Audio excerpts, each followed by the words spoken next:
Hey, good morning. Today is another one of our first fives. Today we're looking at this text from 1 Samuel chapter 8. It's one of my favorite stories really in the Old Testament. And not because it's a great story, but it's a story about how so often we desire something because we see someone else has it or there's some other thing that we think we want to be a part of. But in reality, it's something God is inviting us to stay away from.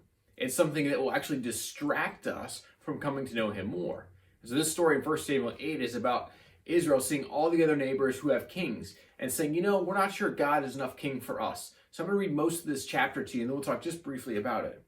When Samuel grew old, he appointed his sons as judges for Israel. The name of his firstborn was Joel, and the name of his second was Abijah, and they served at Beersheba. But his sons did not walk in his ways. They turned aside after dishonest gain and accepted bribes and perverted justice. So all the elders of Israel gathered together and came to Samuel at Ramah. They said to him, "You are old, and your sons do not walk in your ways. Now appoint a king to lead us, such as all the other nations have." In other words, we don't have one, everyone else does. But when they said, "Give us a king to lead us," this displeased Samuel. So he prayed to the Lord, and the Lord told him, "Listen to all the people saying to you, 'It's not you they have rejected, but they have rejected me as their king, as they have done from the day I brought them up out of Egypt until this day, forsaking me and serving other gods. So they are doing to you. Now listen to them, but warn them solemnly, and let them know what the king who will reign over them will do." By the way, just a brief side note, that's not in 1 Samuel chapter 8, but later when Jesus becomes king, it is Jesus who becomes the king of all God's people again. And no longer do they call another king to their place, another leader, but Jesus becomes king. And so it really is a cool picture of this story coming full circle to God being king again. Samuel told all the words of the Lord to the people who were asking him for a king. He said, "This is what the king who will reign over you will do. He will take your sons and make them serve with his chariots and horses, and they will run in front of his chariots.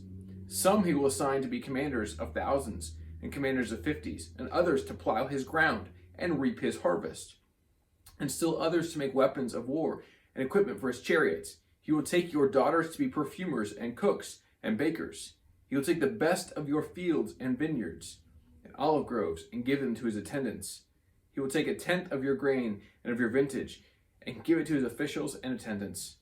Your men servants and maid servants and the best of your cattle and donkeys he will take for his own use. He will take 1/10 of your flocks, and you yourselves will become his slaves. When that day comes, you will cry out for relief from the king you have chosen, and the Lord will not answer you in that day." But the people refused to listen to Samuel. "No," they said, "we want a king over us. Then we'll be like all the other nations with a king to lead us, and go out before us and fight our battles." And then Samuel and the Lord have this conversation. The Lord says, "Listen to them, Samuel, and give them a king."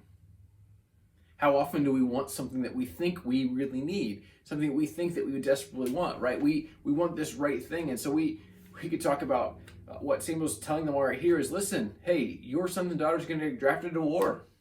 It's going to happen. You're going to have to pay your taxes every April 15th.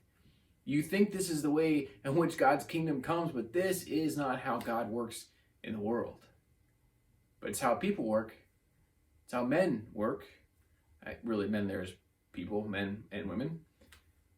But what in our own lives? What are things that we see others have or others do that we think, oh, I've got to have that? And yet when we have had those things that we have longed for, we found out over and over and over again that it's not what God desired for us.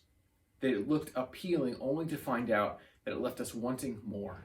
And so what we might find is just like Israel found when they sought kings, what they found is that if they had just sought God more, they would have been a great people. And so we kind of see this contrast all throughout the Old Testament. Every time the nation of Israel tried to be a great nation, they failed. And every time they tried to be the people of God, they succeeded. This is the contradiction. You can't be both. And this is what we find in this story. They long to be what they aren't. But what if we became all that God has for us? And so here's my challenge for you and I today. Let's let go of the things that we long for that might distract us from God. And let's lean in and come to know Him more. We'll catch you next time for another First Five.